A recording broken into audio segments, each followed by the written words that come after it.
By golly, it's amazing. It sounds like something you'd hear on the radio.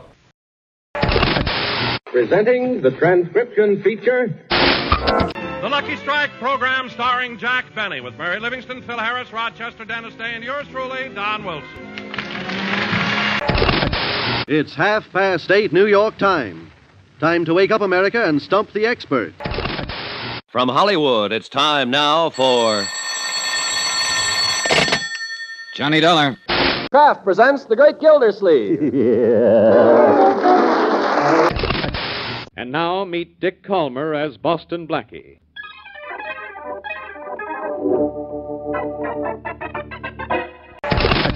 It's the Phil Harris Alice Faye Show, presented transcribed by the makers of Rexall drug products. And now it's time to meet the men from the ministry.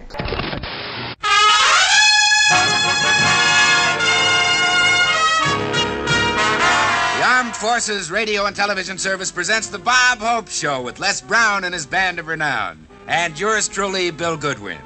And now here he is, Bob Hope.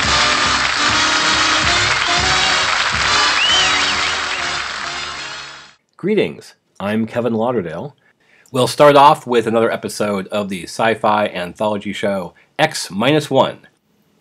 This week's story, The Tunnel Under the World, was written by Frederik Pohl, P-O-H-L. I highly recommend his writing and his autobiography, The Way the Future Was, where he talks about his career as a science fiction writer and, at the age of 19, a science fiction magazine editor. And, you will not be surprised after hearing this story, he also talks about his time in the advertising biz. This story originally appeared in the January 1955 issue of Galaxy Science Fiction magazine. So here, from March 14th, 1956, X-1, The Tunnel Under the World. In just a moment, X-1.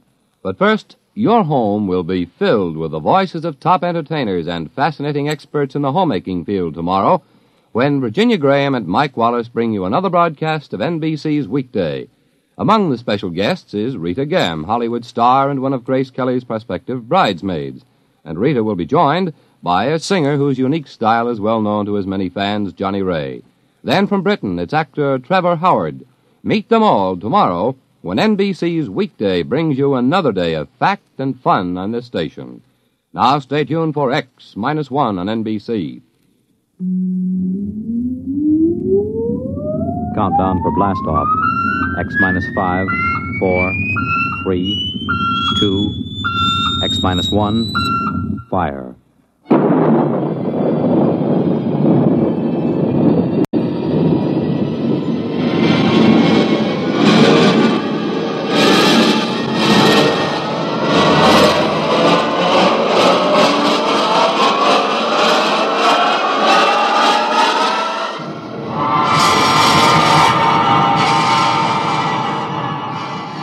From the far horizons of the unknown come transcribed tales of new dimensions in time and space.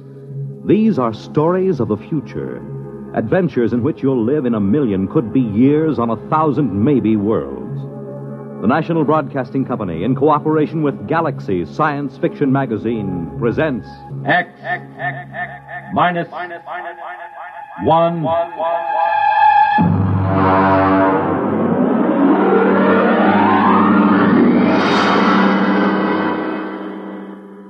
Tonight, a story by Frederik Pohl, Tunnel Under the World.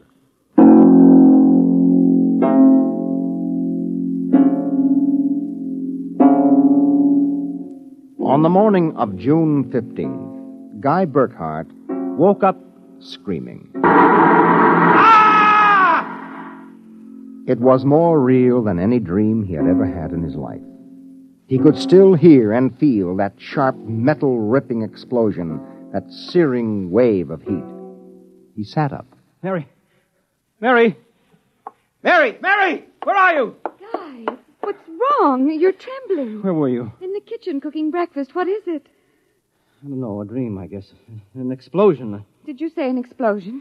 Yes. But that's the dream I had. What? I dreamed there was a big explosion, and then something sort of hit me on the head. Holy smokes me. Maybe there really was some sort of explosion, and it started us dreaming. Well, there'll be an explosion down at your office if you don't hurry and get to work.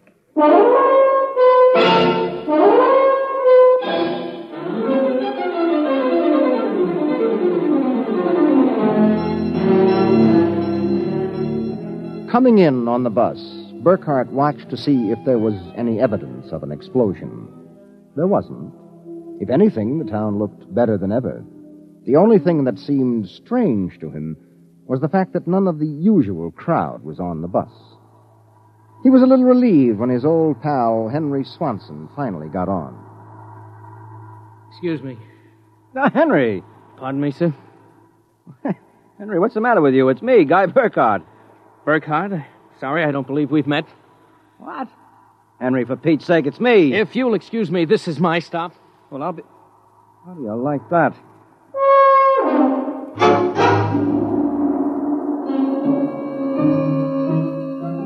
Guy Burkhart got off in front of the gigantic Contro Chemical Building, took the elevator to the 98th floor where he had worked in the accounting department for 12 years. It wasn't until he was almost at his floor that he realized the speaker was not playing the usual commercials. Friends, are you happy with your present home freezer? Of course not. Well, the answer to your problems is a Fecco freezer. Fecco freezers are better freezers. Most wives would do anything for a Fecco freezer. Friends, are you happy with your present home freezer?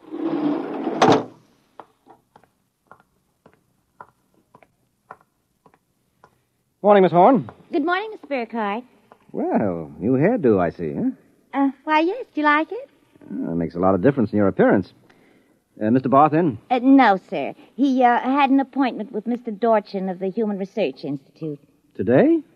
But today's the 15th of June. He has to sign the quarterly statement. He said he wouldn't be in. Huh, that's mighty peculiar. Yes, sir. Oh, by the way, Miss Horn, what the devil is a Fecco freezer? A Fecco freezer? There's some new copy on the elevator commercial. Dorchin must have landed another account. Fecco freezers. I really don't know, Mr. Burkhart. It's a funny day. Can't quite put my finger on it, but there's something strange going on.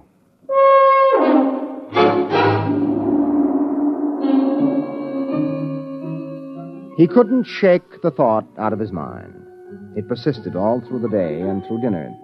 He was still brooding as he and Mary got ready for bed. Tired, dear? Oh, no. Anything wrong? I don't know. Well, I guess I'll get a good night's sleep. Coming? I think I'll sit up and read for a while. Well, good night, darling. Night, dear.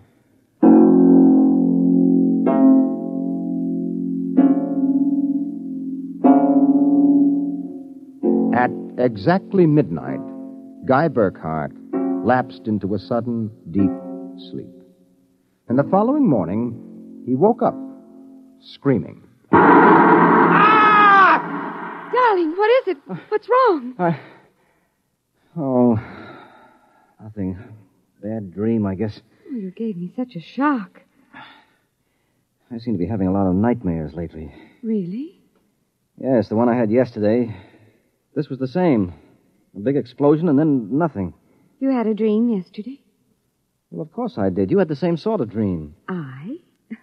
Guy, you're mistaken. I don't remember dreaming. Oh, now, Mary, you told me. Guy, you're mistaken. But, Mary, you... Maybe you dreamed I had a dream. Maybe... Oh, yes, I might have done that, I suppose. Everything did seem sort of strange yesterday. Oh, that's probably it. You better get dressed, dear. Today's the 15th. That's when the quarterly statement... 15th? Yes. Well, it must have been a dream, because yesterday was the 15th.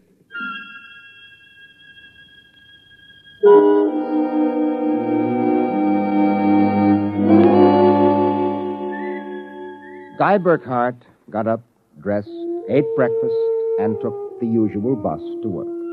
Once again, everything seemed even brighter and newer than usual.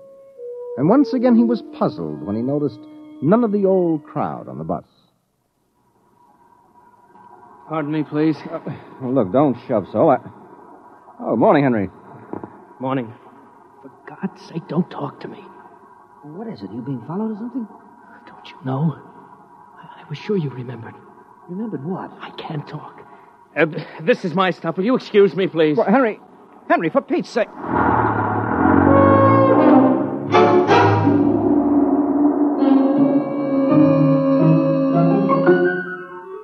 as in yesterday's dream, Guy Burkhart got off at his stop and took the elevator to the 98th floor. The speaker in the elevator purred a new commercial this time. Marlin cigarettes. They're sanitized. Does your present cigarette make your throat feel raspy and unpleasant?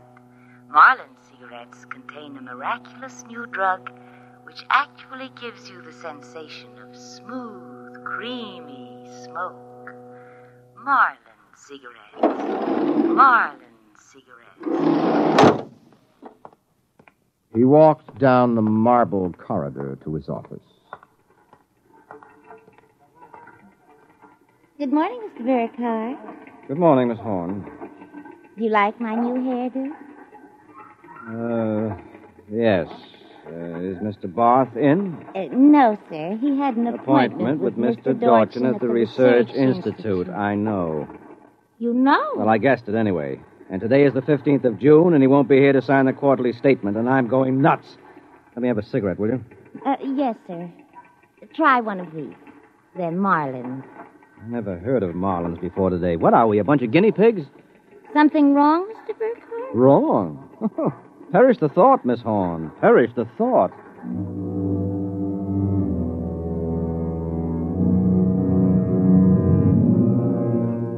He went to his desk and stared at the mail.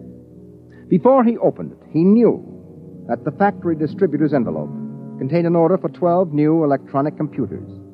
He knew that the Development Journal contained an article about a new method of transprinting selective brain circuits of human engineers onto the electric brain circuits of robot engineers to facilitate the operation of automatic factories. He knew that there was a complaint from Feinbeck & Sons about the Contro Chemicals' newest household robot circuit.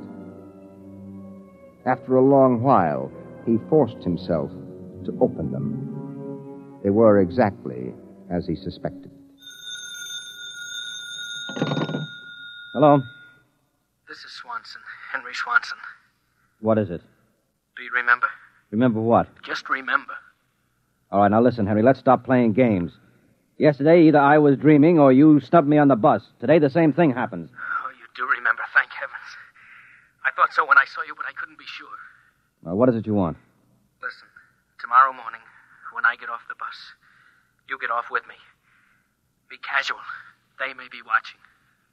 Who may be watching? Swanson! Hello!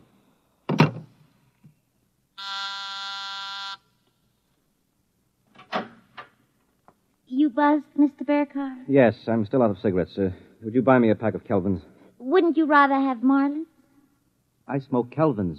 But, Mr. Burkhart, Marlins have that soft, creamy smoke that's so soothing to your throat. Oh. You really believe that stuff? Well, it's true. I wouldn't say this, Mr. Burkhart, except that, well, I've gotten to know you pretty well, and I've grown to admire you so much. I see. Would you mind, Mr. Burkhart, if I told you that for months now I've wanted to, well, just comfort you? I know how troubled you've been. Well, you've never mentioned your feelings before, Miss Horn. April. My first name's April. Uh-huh. Well, that's a pretty name. You see, I do have your welfare at heart. That's why when I see you smoking Kelvins and I know Marlins are so much better, won't you let me buy some of them for you, huh? Well, I suppose so. Why not? Here, bring me a carton. Oh, thank you, Mr. Burkhart. Guy. I think you ought to go. I'll be back.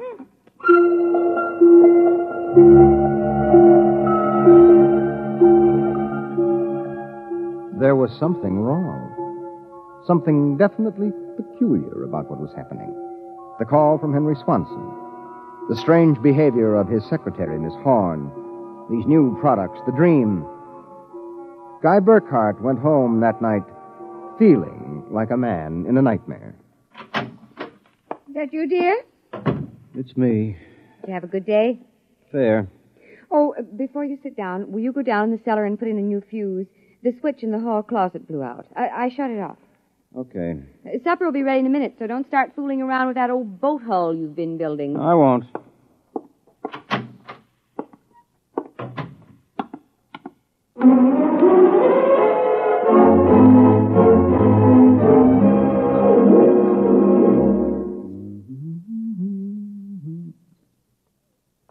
Mary! Mary! What is it? Come down here. Hurry up. What is it? I don't know. I'm not sure. I was looking for a fuse, and I thought maybe I'd drop one under the boat hull, so I scratched around. Look. Let me put the flashlight on it. Well? Look at the floor. What about the floor? It's supposed to be cement. Well? Well, it's copper. There's a thin layer of cement, but underneath it's metal. Look here. Underneath the concrete, more metal. And here on the wall. You see? Metal. Metal under the floor, behind the walls, every place. Well, I don't really understand. Mary, I know this sounds crazy, but somebody, for reasons I can't even begin to guess, has taken this house and replaced it with a clever imitation. Guy. Mary, I'm going to look around a little more. Well, your dinner will be ready. All right, save it for me. There are a couple of things I've got to figure out.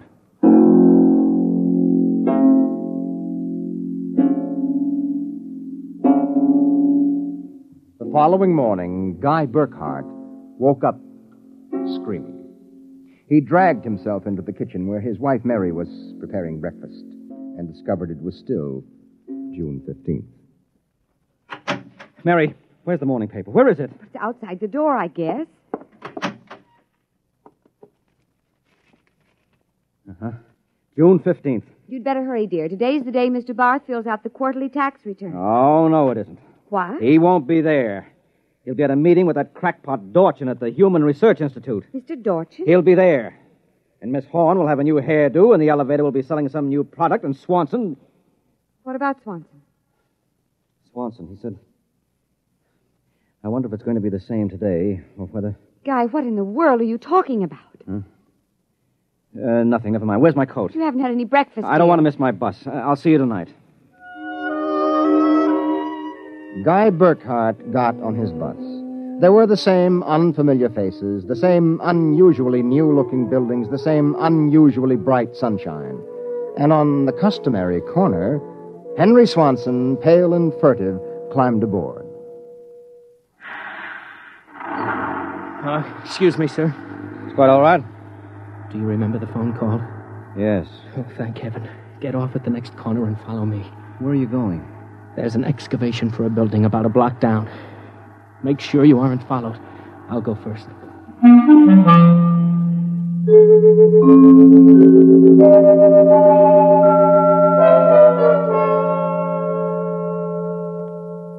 Burkhart. Here, behind the fence. All right now, Henry, what's this all about? I'm not sure. At first I thought perhaps they were Russians. Now I'm beginning to think they're Martians. No humans could have accomplished what they've accomplished. Now, wait a minute. Start from the beginning, Henry. What's going on? Look, Burkhart, peculiar things have been happening to you, right? Yes. A lot of your friends are missing. Your house seems changed. There's something stranger than that. The date. Today is June 15th. Yet I could swear yesterday was June 15th and the day before that. You got it, friend. It's always June 15th. And you and I are the only ones who know it. But why, Henry? How? I'm not sure. I think it's some sort of mass hypnosis or something. Well, why doesn't it work for us? My wife, Mary, doesn't remember a thing. Somehow, when it happened, they missed us. We were protected from the full force of the rays or whatever they used. Burkhart, where were you on the night of the 14th about midnight? Let me see, that was Sunday night. Yes. Yeah, I was down in the cellar under the boat I'm building. I was in my darkroom developing some pictures. This just doesn't make any sense to me. Russians, Martians. What makes you think that? I've seen them. Where? At the end of the tunnel. What tunnel? The one they built under Tylertown. A tunnel under Tylertown? Yes, that's right. It's made out of copper or some alloy. Copper? Wait a minute. I found a copper layer under my cellar floor last night. So did I. That's how I discovered it. I found a way to get in, too. It's at the bottom of this excavation. Holy mackerel. Henry, why don't we tell the police? Because we can't trust them. Even the police may be Martians in disguise. Oh, come on now. You're being melodramatic. Oh, am I? Well, you just come with me. Where? Into the tunnel. I'll show you.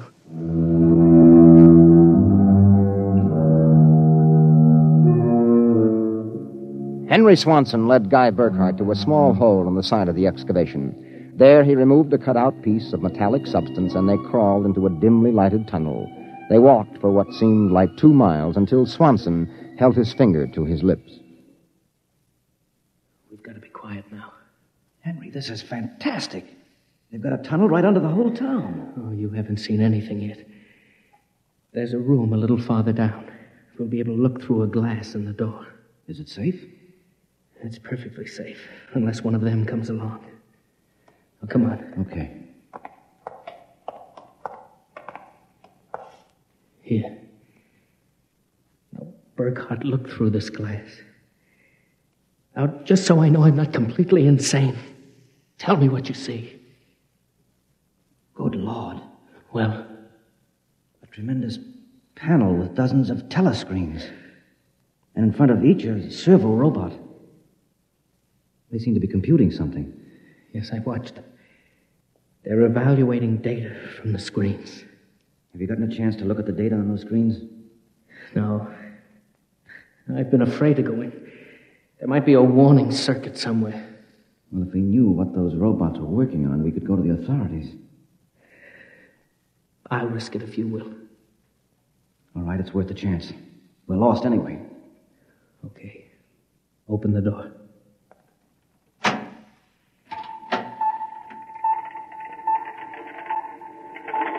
So far, so good. Come on. Let's take a look at that data. But don't interfere with the robots. Don't worry. Here, let's look at this screen. Listen to this. Tests in the 47K12 group with Marlin cigarettes pulled 80% using the soft feminine approach. Indications are that an extension of this approach would influence at least 70% nationwide. The direct elevator pitch pulled only 10%. This should be abandoned and a new series of high persuasion personal elements introduced. Henry, do you know what this means? I haven't the faintest idea.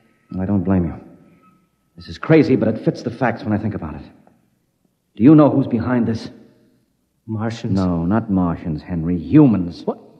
Humans who are interested in developing the perfect propaganda machine. What? I don't know who they are or how they've done it, but somehow they've taken Tylertown over. Hypnosis. Hypnosis, drugs, maybe some kind of array or something. However they do it, what happens is that they let us live through a single day. During that day, they pour all kinds of suggestions and propaganda into us. At the end of the day, they evaluate the results, see how we've reacted. And at midnight, they wash the day out of our minds, and the next morning we start the same day over again with different stimuli. Do you know what that means, Henry? Suppose one man learned how to influence people 100%. Why, in a year, he could sell us anything from freezers to political candidates. Oh, wait a minute. We're guinea pigs, Henry. This whole community is one big test tube for Dorchin's propaganda research. Burkhart, what do we do? I don't know, but somehow we've got to get out of this town and get to the FBI. Oh, do you think we can? It's worth a try. Come on. Wait. Huh? What is it? Look through the door. There's somebody coming down the tunnel. We've got to hide. Behind the circuit box. Wait. Good Lord, it's Dorchin, the head of the Research Institute. Shh, quiet.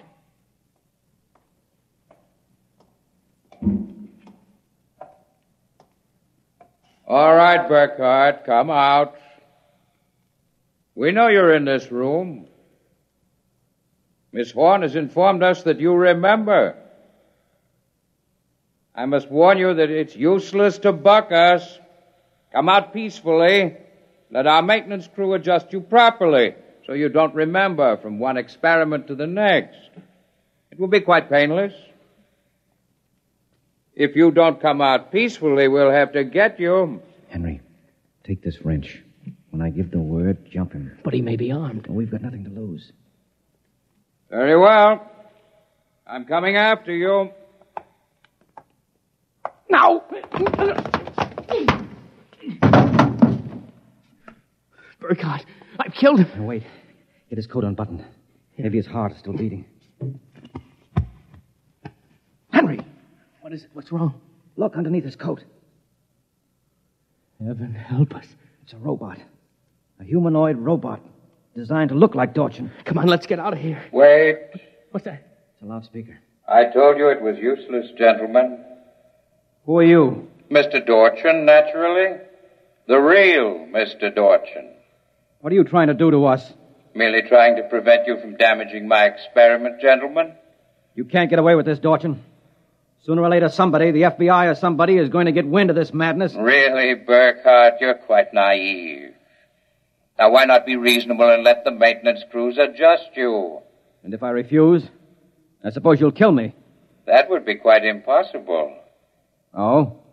You see, Burkhardt, you're already dead. Dead? You're shocked. It's quite true. You and everyone else in this town were killed by a premature atomic blast at the Condro chemical plant. The blast occurred at 7 a.m. on June 15th. That is the last thing imprinted on your minds. That is why you wake up screaming each morning. No, it isn't true. But it is. What I and my associates did was take the brain circuits from your dead bodies. We stored them in electrochemical batteries till we had a chance to rebuild the cities and begin our tests.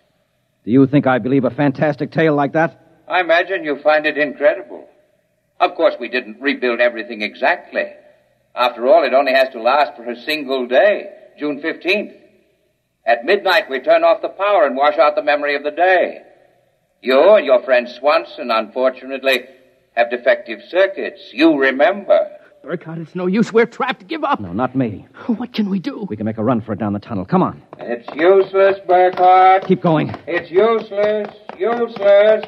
Useless.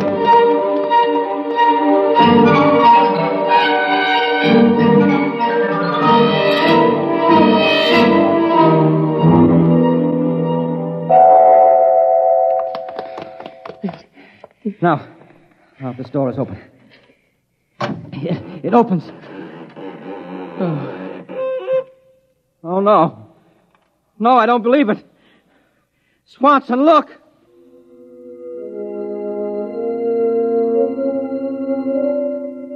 They were standing on a ledge of smooth, finished metal.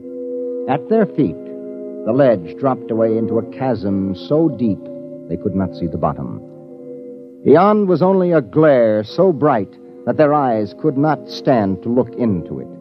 And yet, just at the limit of their vision, something towered. Something so huge it was almost inconceivable. Something. Burkhardt? Yes? This is Dorchin. Now do you understand why it's useless? The great looming figure moved closer. It seemed to take shape now, and yet it was so gigantic as to be unbelievable. It came closer. The glare was partially blocked. And then, Guy Burkhardt knew that the towering shape was none other than Dorchin himself. You see how I did it, Burkhardt? I took your brain circuits and had them reduced so they could be transferred to tiny humanoid mannequins. That's what you are, Burkhardt. A tiny miniature of yourself. And this city, this whole experiment I'm conducting, is built on a tabletop.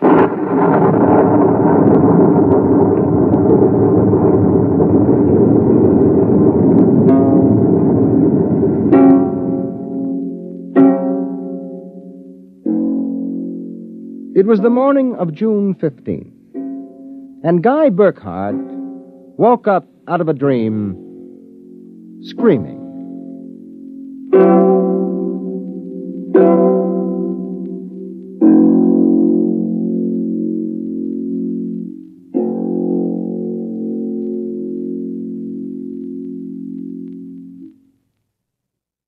You have just heard X-1, presented by the National Broadcasting Company in cooperation with Galaxy Science Fiction Magazine, which this month features another story by tonight's author, Frederik Pohl. It's the second installment of his novel, Slave Ship. Your announcer, Fred Collins. X-1 was directed by Daniel Sutter and is an NBC Radio Network production.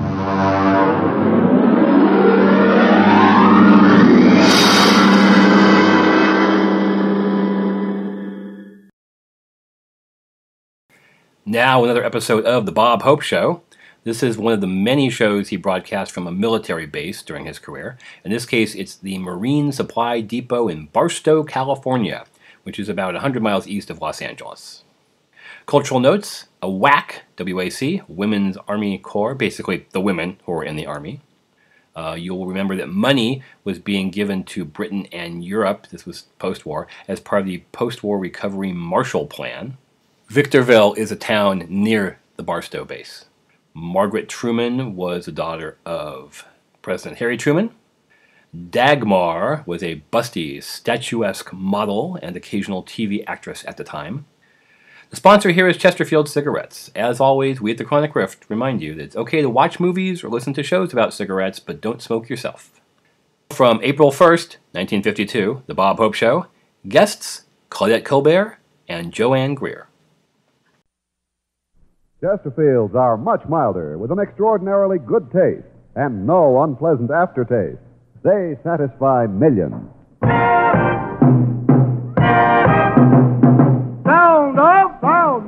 Sound off for Chesterfield. Good evening, folks. A big hello. We're here to start the Bob Hope Show. Lots of laughs and plenty of fun, so settle back with a milder one. Sound off for Chesterfield. Sound off for Chesterfield. Try a pack of Chesterfield. Do it today.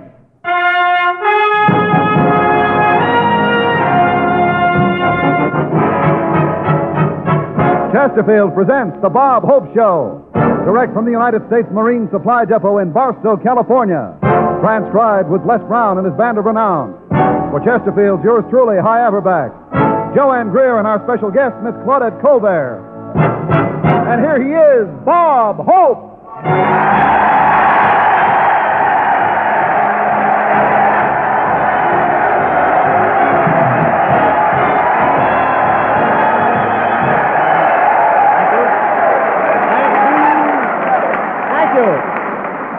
Ladies and gentlemen, here I am in Barstow for Chesterfields and the men of the U.S. Marine Supply Depot.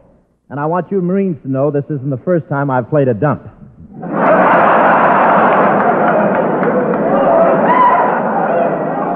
Yes, sir, this Marine base is very important to the West Coast. It carries all the supplies that are vitally necessary to our fighting men. No kidding. Did you ever see a warehouse full of dice?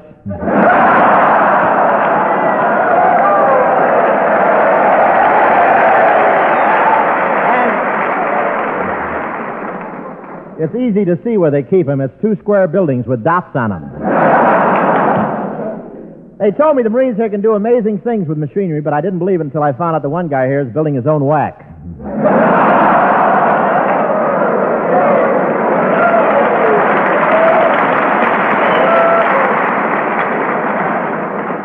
A congressman has been out here today taking pictures of me telling jokes at the camp.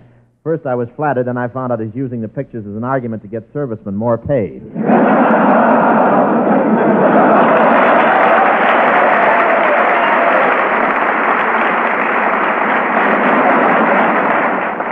They took a preliminary vote on the salary raise last week, and it was quite interesting. 99 congressmen voted yes, 48 voted no, and a bartender from Victorville just showed up and prayed.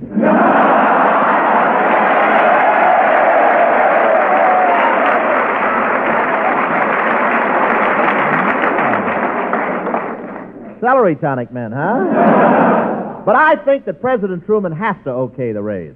Best refuses to sew any more patches on General Bradley's pants.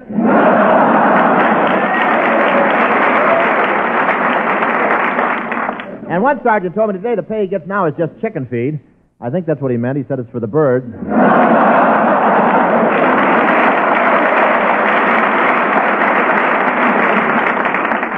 And when Churchill heard about the pay boost, he was really surprised.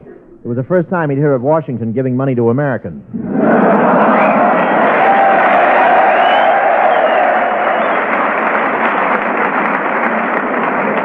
And speaking of cutting the budget, Washington just cut $5 billion from the Air Force budget. All I can say is it's going to be mighty embarrassing when we see our pilots going down the runway flapping their arms. Of course,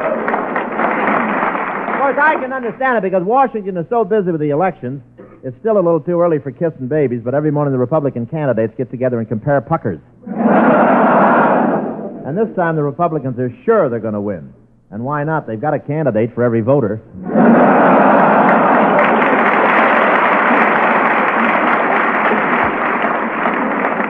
Senator Taft feels pretty confident. The other day it rained in Washington, and Mrs. Taft phoned Margaret and told her to close the windows in the White House.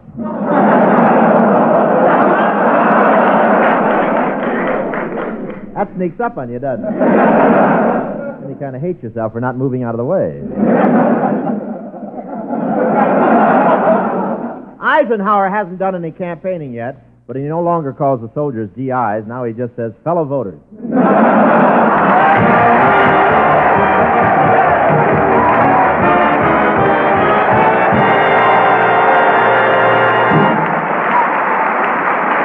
The mask is off. That's right, folks. The mask is off in cigarette advertising. Chesterfield is first to name all of its ingredients. The right combination of the world's best tobaccos, pre-tested by laboratory instruments for the most desirable smoking qualities. Chesterfield keeps these tobaccos tasty and fresh with tried and tested moistening agents, pure natural sugars, chemically pure, harmless, far more costly glycerol. Only these are entirely safe for use in the mouth, as proved by over 40 years of continuous use in tobacco products. Remember, the world's best tobaccos, pure natural sugars, costly glycerol, nothing else. And your Chesterfield is wrapped in pure white cigarette paper, the best that money can buy. We name our ingredients because we think every smoker ought to know what makes Chesterfield the best possible smoke. What makes Chesterfield much milder with an extraordinarily good taste and no unpleasant aftertaste. Visit your dealer and sound off for Chesterfield. They satisfy millions.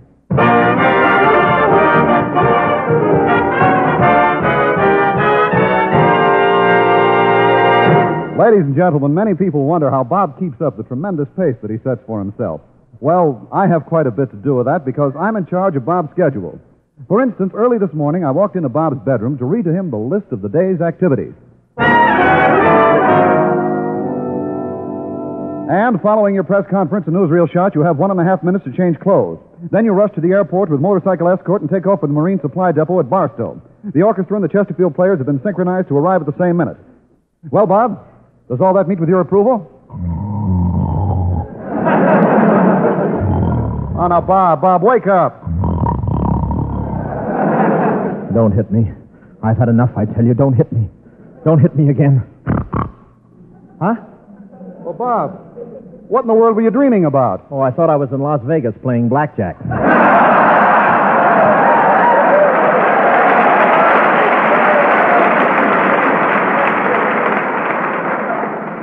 Well, you better get dressed, Bob. Isn't this the day we go to the Marine base at Barstow? Well, I'm not sure, Hi. I didn't get an answer to the letter I wrote to Colonel Hanson. I'd better get him on the phone right now.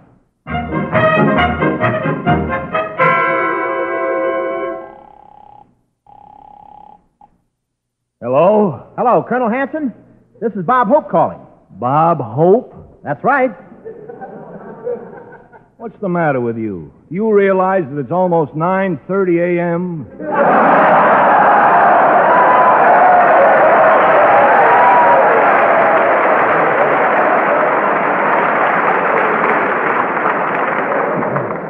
Well, what about it?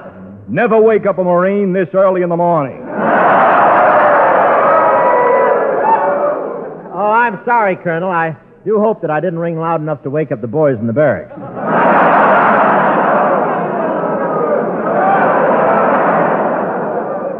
But, Colonel, I'm calling about the letter I wrote you about my coming down and performing for your Marines. Oh, yes, Bob. Well, to tell the truth, I haven't read your letter yet, but I will. It's right here. Let me see now. Dear Colonel Hanson, I would like to, and I have a lot of new jokes. Oh, excuse me for taking so long, Bob, but it's kind of hard to read through the bars. What bars? I put your letter in the bottom of the canary's cage.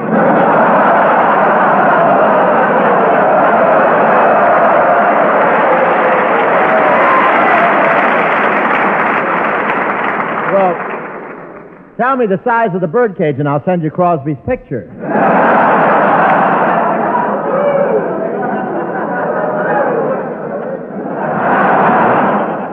Well, I was just fooling, Bob. We'll all be looking forward to seeing you. Oh, fine, Colonel. We'll be there. So long.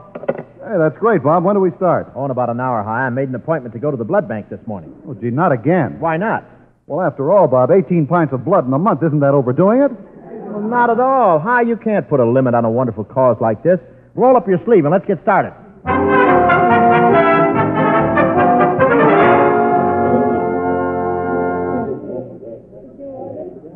Gee, it's nice to see so many people donating. We ought to get waited on in a minute. Hey, look at this beautiful nurse coming toward us. Hello, Bob. Well, Claudette Colbert.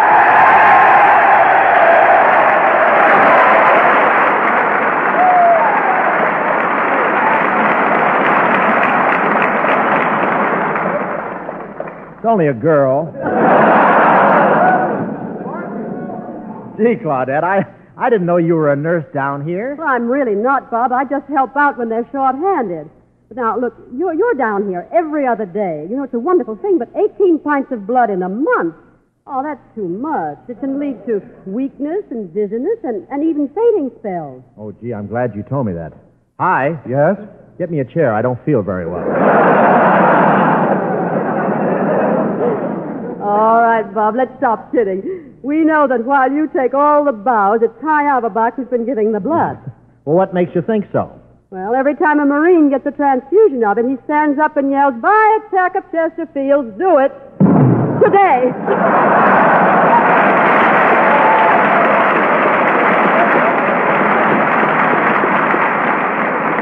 Thank you. Your carton is in the mail. But you're wrong, Claudette. I've done some donating on my own. Get my card out of the file there, and I'll show you. All right. Uh-huh. There's a record of your blood donation, but it was shipped out quite a while back. Oh, really? Well, who'd they send it to? Dewey. He had quite a few wounded at Manila Bay.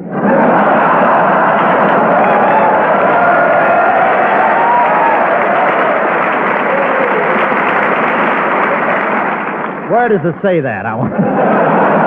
Right here. Oh, good. For a moment, your paycheck was hanging in the balance. Now, stop kidding, Claudette. I'm as patriotic as anybody. In case you don't know, I served in the last war with the Coast Guard. I was intelligence officer in charge of geodetic oceanography. What did you do? Well, when the tide came in, I stood on the beach and yelled, "Here it comes again."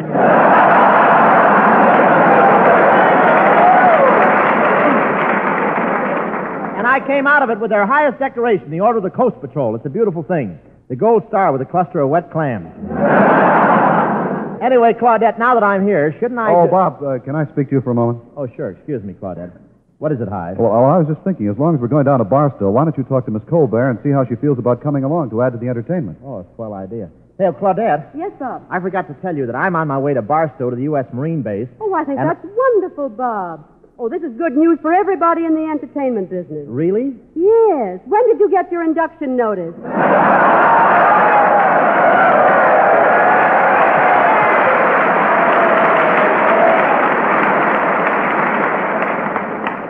You don't understand, Claudette. I'm going down to do a show for the boys. The reason I mentioned it, I thought you might like to appear there with us. Oh, well, I'd love to, Bob. It sounds like a lot of fun. Oh, it'll be swell, Miss Colbert. Look, I'm driving to Barstow. If you like, you can ride with me. Oh, that's fine. I wouldn't know where to find Barstow. The moment I get out of Hollywood, I'm completely lost. You are? Yeah. Then you can ride with me.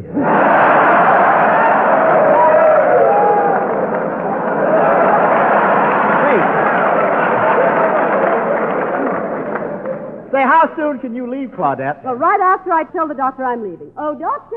Yes, Miss Colbert. I've just taken my last donation. Here, doctor. It's some of that double Z type. The double Z type. Wonderful. I've been waiting for some of that. Thank you, thank you, thank you. Oh, doctor, I'm the one who gave the blood.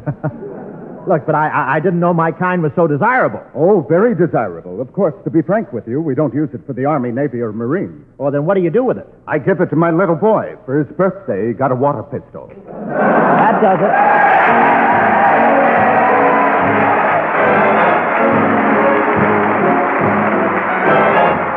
And here is Joanne Greer singing her latest Decca recording, Mr. Pessimist.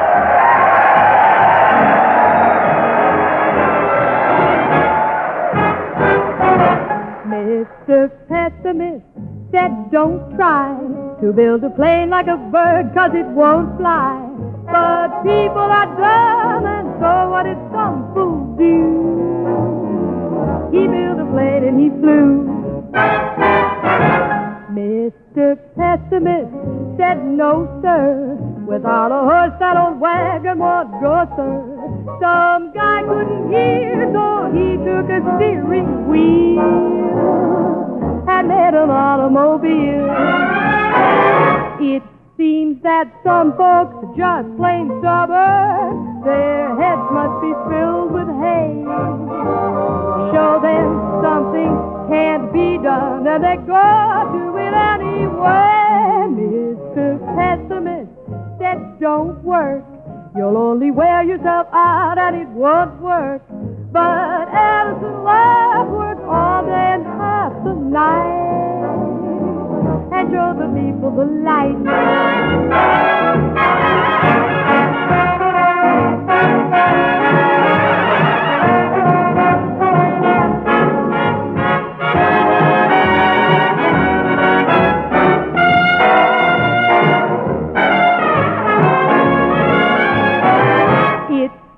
That some folks are just plain stubborn. Their heads must be filled with hay. Show them something can't be done, and they go do it anyway. Mr. Pessimist kept screaming. He said that me getting you was just dreaming. But I didn't fall for all of those false alarms. And here you are in my arms.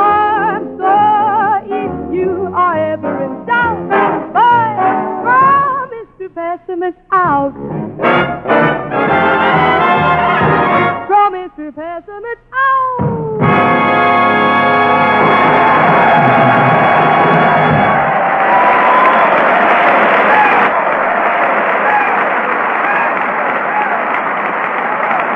Remember this, Chesterfield is first to name all of its ingredients. The world's best tobaccos, pure natural sugars, costly glycerol, nothing else. And Chesterfield gives you every advantage known to modern science. They're made by experts in the newest and most modern cigarette factories. They're supervised by experts in our Chesterfield laboratories, where our chemists, with the help of outside independent consultants, including scientists from leading universities, make sure that Chesterfield contains only ingredients that give you the best possible smoke. So ask your dealer for Chesterfield. Do it today. Go down to your dealer, hurry run. Ask him for the milder one, much milder with a better taste. No unpleasant aftertaste. Sound off. For Chesterfield. Sound off. For Chesterfield. Try a pack of Chesterfields. Do it today.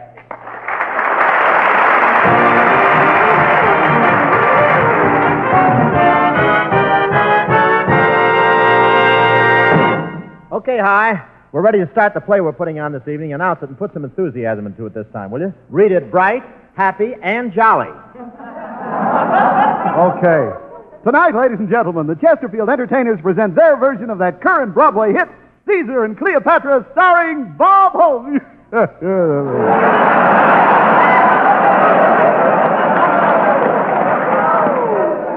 Kid, watch yourself, or you'll be back on the job you had when I found you. Navigator for a floating crap game. Well, now, Bob, I don't understand this play you're doing tonight. Why did you pick Shakespeare's Caesar and Cleopatra? Well, I'll let you in on a little secret, Hi. Claudette Colbert is leaving for England this week to do a picture, and so far she hasn't chosen her leading man. Isn't that a break? Oh, it certainly is. I do a wonderful British. Listen. This is England's darkest hour, but be of good cheer. The sun never sets upon the British Empire. We shall fight to defend every shining jewel in Her Majesty's crown.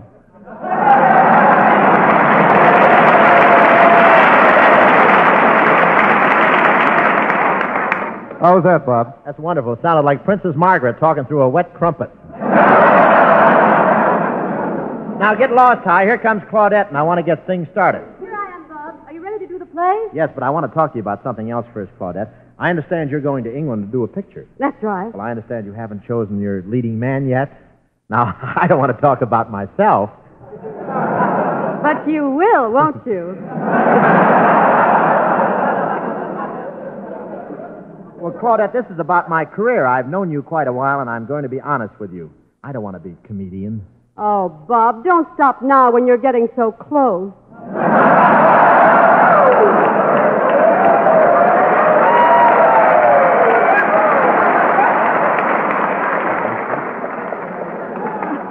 haven't lost this many times in a row since my last love scene with Jane Russell. And Waterfield walked in. I'm sure you have a lot of dramatic talent, Bob, but the picture I'm going to make is an English picture. You see, my problem is to find someone with an authentic British accent. I wonder where I could find somebody like that. This is England's darkest hour, which has tried to defend every shining jewel in Her Majesty's... Hi. Don't pay any attention, Claudette. This kid has flipped his tea bag. Well, let's get started with our play. Do you have the script of Caesar and Cleopatra, Claudette? No, Bob. I gave it to Colonel Hanson. He wanted to... Oh, here he comes now. Oh, here's the script, Bob. I hope you won't mind my borrowing it. I wanted to look it over. Look it over, Colonel? Why? Well, just routine. As commanding officer, I wanted to make sure there weren't any words in there that these Marines shouldn't hear.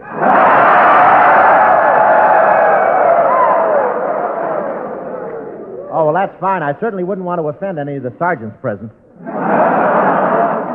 Incidentally, Bob, I took the liberty of rewriting a few lines. Some of them wouldn't have been very interesting to Marines. Oh, well, I can understand that. You see, Shakespeare was in the Navy.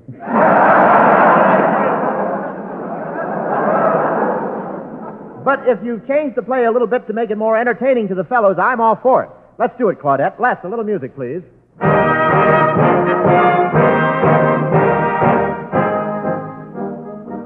And now, one of the great love stories of all time, Caesar and Cleopatra. Caesar has conquered all the known world to win the love of Cleopatra. As the curtain rises, we find him with his manservant preparing for a rendezvous with the Queen of the Nile.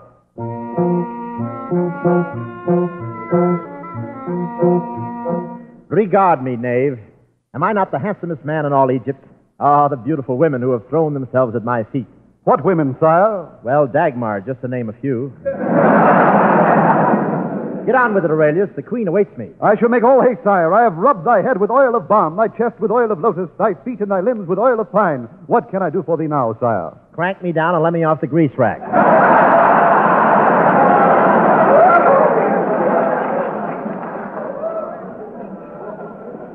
Be sure that the baskets we take to Cleopatra are loaded with the rarest delicacies. Dates from Smyrna, figs from Syria, pomegranates from Corsica, grapes, citrus, papayas, and Persian melons. The queen is a dilettante among gourmets. She's a what, sir? A chow hound.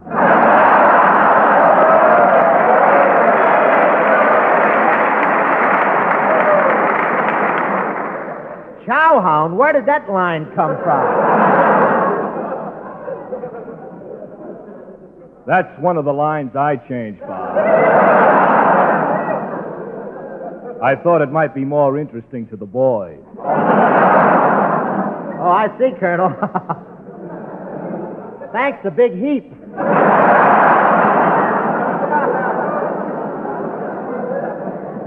I go now. Cleopatra, the flower of the Nile, awaits me. Cornelia? Yes, my queen. Who awaits at the portal? Methinks 'tis Caesar. The guard is about to announce him.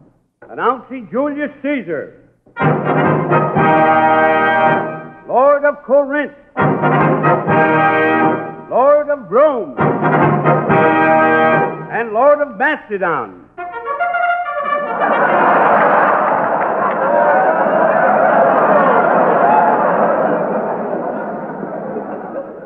I'm also Lord of Santa Anita. Oh, what a feast for mine eyes thou art, O noble. Is it verily thou? Is it truly thou? Yes, it's Mao.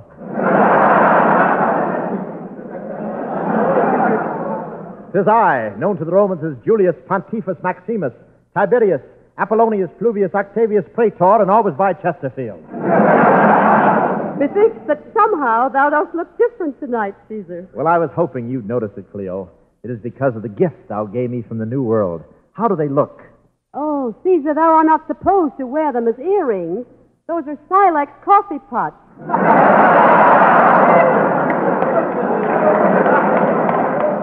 I thought they went very well with my glass slippers. But I'm remiss in my hospitality. You shall dine sumptuously, Caesar. What wouldst thou like? Well, 3 pheasants boiled in goat's milk, 4 barbecued pigs, a whale steak, a broiled boar's head, a dozen sheep cooked medium well, and a half a slice of rye crisp.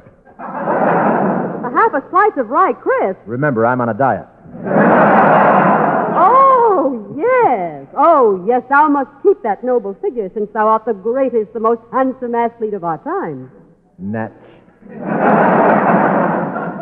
Where didst thou get thy broad biceps? Hurling the discus. Where didst thou get thy broad shoulders? Throwing the javelin. And where didst thou get thy broad... Sliding down pyramids.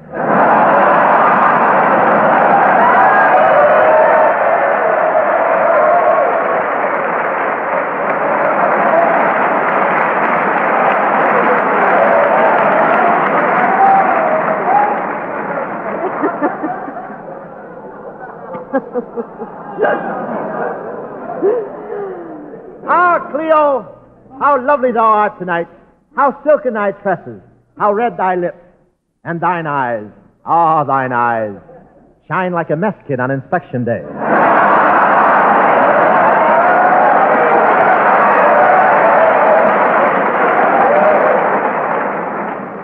A mess kit on inspection day?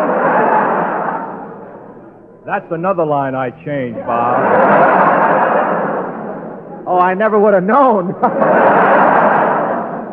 And to think we had an offer from Camp Irwin.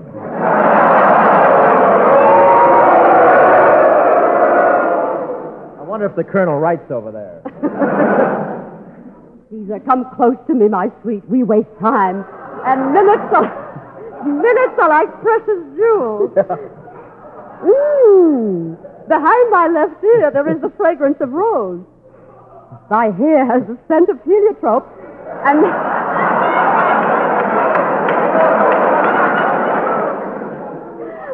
thy right ear has the perfume of hyacinth. Yes, I'm test pilot for Taboo.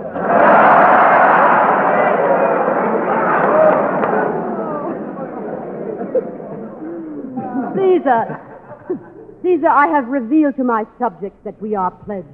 This is Egypt's greatest moment. My subjects, too, rejoice. This is Rome's happiest day. This is England's darkest hour. Get out of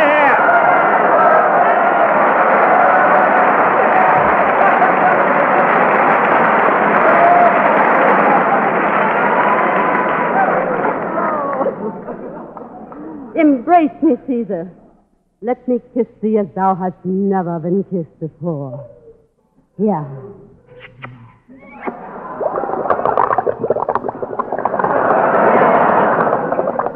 What's that sound? The coffee in the silex is percolating.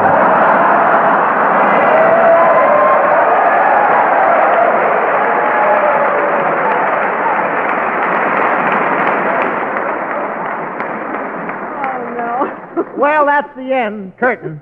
Say, Claudette, I know all these Marines here at Barstow appreciate your coming down here today, and you know how I feel about it. I loved it, Bob. You know, Claudette, I've never done Shakespeare before, and I don't want to brag, but how about my acting? Wasn't that something?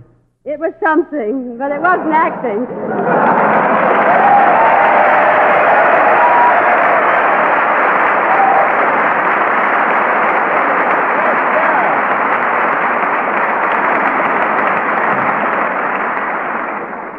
She's always kidding. Oh, Colonel Hanson, you know, I wrote that sketch all by myself. Did you know I wrote it all by myself? Well, no, I didn't, Bob. Well, I did, and I got a lot more. Some of them are even better than that one.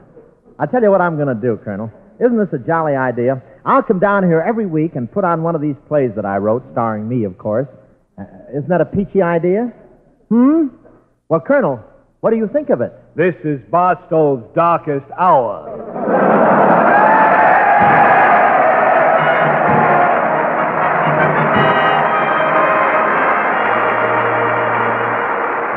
Oh, thanks for the memories of the Marine Corps everywhere, on land and sea and air. When we have a foe, it's nice to know the Marines are always there. Yes, we thank them so much. I want to thank everybody for the help here at Barstow today. Thanks to Colonel H.T. Hanson, Major A.C. Searfoss, Lieutenant Dudley Perkins, Sergeant Jerry Epstein for that food, keeping it hot at all times, and all the boys here at Barstow that gave us great cooperation today.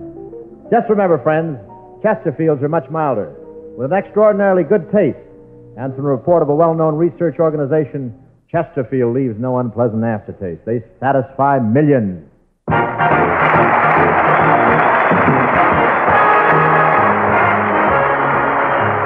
Be sure to listen to the Bob Hope Show next week from San Luis Obispo, California, with our special guests, Jane Russell and Jerry Colonna. Chesterfield is brought to the Bob Hope Show, written by Marvin Fisher, Norman Sullivan, and Larry Klein, and transcribed direct from Barstow, California.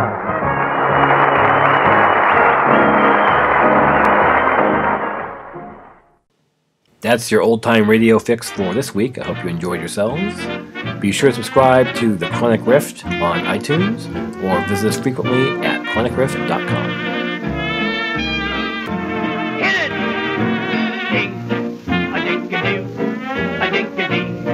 A-dink-a-doo, What a voice!